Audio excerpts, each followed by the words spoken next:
దైవ ప్రవక్త ముహమ్మద్ సల్లల్లాహు అలైహి వసల్లం తెలియజేశారు. అబూ ఉమామా రజల్లాహు అన్హు వారి కథనం, అబూ దావూద్ యొక్క హదీస్. ఎలాగైతే సాద్ బిన్ అబీ వక్కాస్ రజల్లాహు అన్హు వారు ఉన్నారో మనం కూడా స్వర్గంలో ఉండాలి కదా, ఉండాలా వద్దా?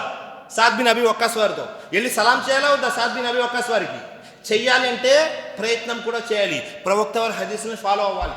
ప్రవక్త ముహమ్మద్ సల్లల్లాహు అలైహి వసల్లం తెలియజేశారు, 3 రకాల వ్యక్తులు స్వర్గంలో ఉంటారు. మొట్టమొదటి రకం ఎవరు చూడండి, అనా జయీమున్, నేను జమానత్ ఇస్తున్నాను, నేను గ్యారంటీ ఇస్తున్నాను, బిబైతిన్ ఫీ రబదిల్ జన్న, స్వర్గం యొక్క పొలిమేరల్లో ఇల్లు ఉంటుంది. సుబ్హానల్లాహ్, ప్రవక్త వారు గ్యారంటీ ఇస్తున్నారు, నాది అండి గ్యారంటీ, స్వర్గం యొక్క పొలిమేరల్లో ఇల్లు. ఎవరికి?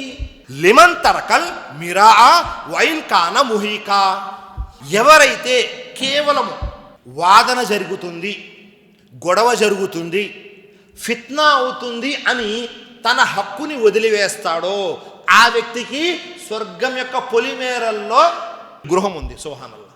2 వ్యక్తుల మధ్య కానీ 2 వర్గాల మధ్య కానీ ఏదైనా ఒక ఇష్యూ వచ్చింది, మీరు సత్యం మీదనే ఉన్నారు, తప్పంతా ఎదురుగా ఉన్న వాళ్ళది, అయినప్పటికీ ఫిత్నా అవుతుంది అని, గొడవ జరుగుతుంది అని, సమస్య పెద్దదవుతుంది అని మీరు మీ హక్కుని వదిలేశారు. వద్దండి, నాకు వద్దు, మీరు తీసేసుకోండి, అది డబ్బు అయినా, ఆస్తి అయినా, పదవైనా, ఇంకేదైనా రాసి పెట్టుకోండి. ప్రవక్త వారి గ్యారంటీ, అలాంటి వాళ్ళకి స్వర్గం యొక్క పొలిమేరల్లో ఇల్లు.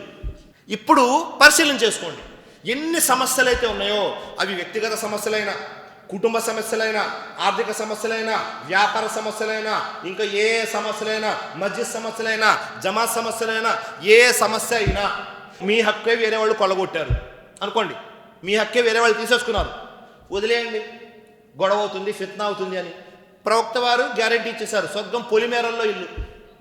సుబ్హానల్లాహ్. రెండో వ్యక్తి అదెవరు? వబి బైతిన్ ఫీ వసతిల్ జన్న లిమన్ తరకల్ కజిబా వైన్ కాన మాజిహా, వబి బైతిన్ ఫీ వసతిల్ జన్న, స్వర్గం యొక్క మధ్యలో ఇల్లు. సుబ్హానల్లాహ్. స్వర్గం పొలిమేరలో ఇల్లు వీళ్ళకి స్వర్గం యొక్క నట్ట నడుమున మధ్యలో ఇల్లు. ఎవరికి? లిమన్ తరకల్ కజిబా వైన్ కాన మాజిహా, అంటే ఎవరైతే వేరే వారిని నవ్వించడానికైనా అబద్ధం ఆడకుండా ఉంటారో. సుబ్హానల్లాహ్. వేరే వారిని నవ్వించడానికి వాళ్ళు అబద్ధం ఆడరు, అంటే వాళ్ళ జీవితంలో అబద్ధం అనేది ఉండదు. సుబ్హానల్లాహ్. మనం చేస్తుంటాం కదా, జోక్స్ వేస్తూ ఉంటాము వేరే వాళ్ళు నవ్వించడానికి. వీళ్ళు ఏం చేస్తుంటారంటే నార్మల్గా వ్యాపారంలో కానీ, కుటుంబంలో కానీ ఎక్కడ అబద్ధం ఆడరు, అలాగే వేరే వాళ్ళని నవ్వించడానికి కూడా అబద్ధం ఆడరు. అలాంటి వ్యక్తికి, అలాంటి వ్యక్తులకి స్వర్గం యొక్క మధ్యలో ఇల్లు. సుబ్హానల్లాహ్. చూడండి, మరి మీరు నేను మన జీవితంలో ఎన్ని అబద్ధాలు ఆడుతున్నామో. ఈ అబద్ధం అనగానే నాకు ఒక వాక్య, మాషాల్లా, చాలా మంచి సంఘటన అది గుర్తుకొస్తుంది. ప్రవక్త ముహమ్మద్ సల్లల్లాహు అలైహి వసల్లం వారు మక్కా నుండి మదీనా వెళ్ళిపోయారు. ప్రవక్త యొక్క సహాబాలు, శిష్యులు కూడా మక్కా నుండి మదీనా వెళ్తున్నారు. అలా ఒక సహాబీ వెళ్తున్నారు, సుహైబ్ రూమి. సుహైబ్ ఆయన పేరు, రోమ్ అంటే రోమ్ నుంచి వచ్చారు కాబట్టి రూమి అని పడింది. సుహైబ్ రూమి రజల్లాహు అన్హు వారు. ఈయన కూడా ఏం చేశారు, మక్కా నుండి మదీనా వెళ్దాంలే అని మక్కా నుండి బయలుదేరారు. సగం దూరం వెళ్ళిపోయారు. మక్కా ముష్రికులు తెలిసి వెంబడించుకుంటూ వచ్చారు.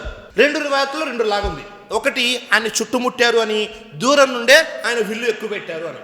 సరే, మొత్తానికి ఇద్దరికి కాన్వర్జేషన్ జరుగుతుంది, మాట్లాడుకుంటున్నారు. ఏమని?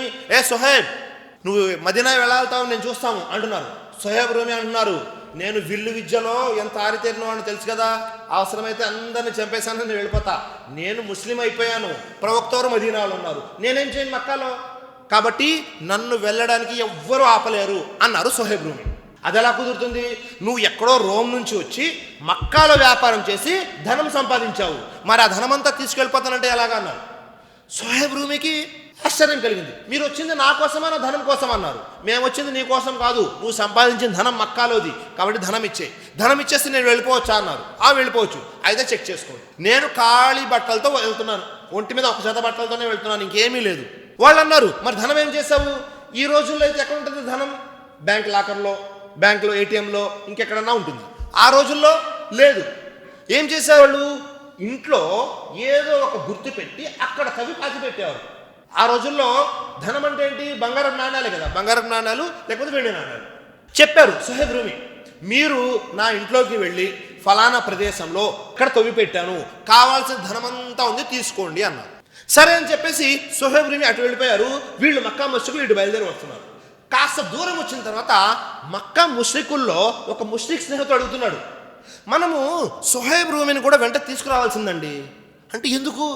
ఒకవేళ మనం మక్కా వెళ్ళేసరికి సుహైబ్ రూమి మదీనా వెళ్ళిపోతారు. ఒకవేళ మక్కా వెళ్ళిన తర్వాత సుహైబ్ రూమి చెప్పిన ప్రదేశంలో బంగారు నాణాలు లేకపోతే మనం మోసపోతాం కదా అన్నాడు. పక్కనే తన ముష్రిక్ స్నేహితుడు, ఇద్దరు ముష్రికులే, తన ముష్రిక్ స్నేహితుడు అంటున్నాడు, ఓయ్ ఎవరు అనుకుంటున్నావు? తను ముహమ్మద్ సల్లల్లాహు అలైహి వసల్లం యొక్క శిష్యుడు. ముహమ్మద్ యొక్క శిష్యులు అబద్ధం ఆడరు. సుబ్హానల్లాహ్. చూడండి, ముహమ్మద్ సల్లల్లాహు అలైహి వసల్లం యొక్క శిష్యులు అబద్ధం ఆడరు అని వెళ్ళి వెతికాడు, అక్కడ ధనం ఉంది. సుబ్హానల్లాహ్. అంటే ముహమ్మద్ సల్లల్లాహు అలైహి వసల్లం వారు అబద్ధం ఆడరు, శిష్యులు కూడా అబద్ధం ఆడరు అని సాక్ష్యం ఎవరు ఇస్తున్నారు? మక్కా ముష్రికులు ఇస్తున్నారు. ఈరోజు మీ గురించి నా గురించి మన మస్జిద్కి వచ్చేవాళ్ళు సాక్ష్యం ఇవ్వగలరా? ఏమండి ఆ అబ్దుల్లా అస్సలు అబద్ధం చెప్పడండి, ఈ అబ్దుల్ రెహమాన్ అస్సలు అబద్ధం చెప్పడండి, ఎవరైనా చెప్పగలరా? సరే వాళ్ళు చెప్పరు. ఇంట్లో మన భార్య పిల్లలు, మా నాన్నగారు అబద్ధం ఆడరండి, మా వారు అబద్ధం ఆడరండి, వాళ్ళు చెప్పగలరా? పోనీ వాళ్ళందరూ వదిలేయండి, ఏమండి నేను చెప్తానండి నేను అబద్ధం ఆడను అని మన గురించి మనం చెప్పగలమా? సుబ్హానల్లాహ్. సహాబాలు చూడండి ఎలా ఉన్నారు. అసలు ఇప్పుడు చెప్తున్నటువంటి హదీసు కళ్ళకు కట్టినట్లు సుహైబ్ రూమి యొక్క జీవితంలో కనబడుతుంది. అబద్ధం అనేది ఆడలేదు. స్వర్గం యొక్క మధ్యలో ఇల్లు.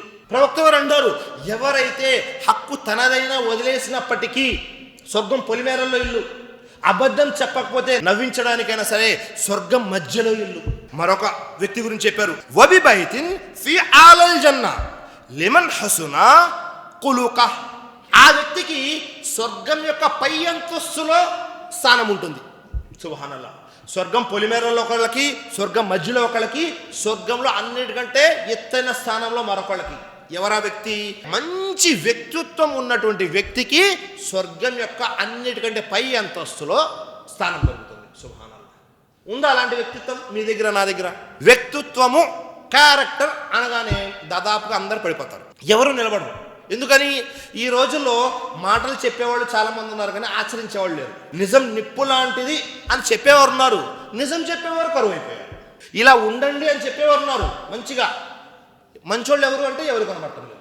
అలా ఉంది మన యొక్క వ్యవహారం. సాద్ బిన్ అబీ వక్కాస్ వారు స్వర్గానికి వెళ్ళారు, ప్రవక్త వారు ఉన్నారు, గ్యారంటీ ఇచ్చేశారు. ప్రవక్త వారు ఏం చేశారు? ప్రళయం వరకు వచ్చే వారందరికీ ఒక గ్యారంటీ ఇచ్చి వెళ్ళారు, మీరు అబద్ధం ఆడమాకండి, స్వర్గంలో ఇల్లు. మీ వ్యక్తిత్వాన్ని కాపాడుకోండి, స్వర్గంలో ఇల్లు. హక్కు మీదైనా వదిలేయండి, ఫిత్నా ఇద్దని, స్వర్గంలో ఇల్లు. సుబ్హానల్లాహ్. స్వర్గంలో ఇల్లు ఎక్కడ దొరికితే ఏమైందండి? పొలిమేరలో దొరికినా పర్లేదు, మధ్యలో దొరికినా పర్లేదు, పై అంతస్తులో దొరికినా పర్లేదు, స్వర్గానికి వెళ్ళడం కావాలి కదా. మరి ఇన్షాల్లా ఈ ఏ విషయం అయితే మనం చెప్పామో వీటన్నిటినీ మీరు నేను మనమందరము ఆచరించాలి.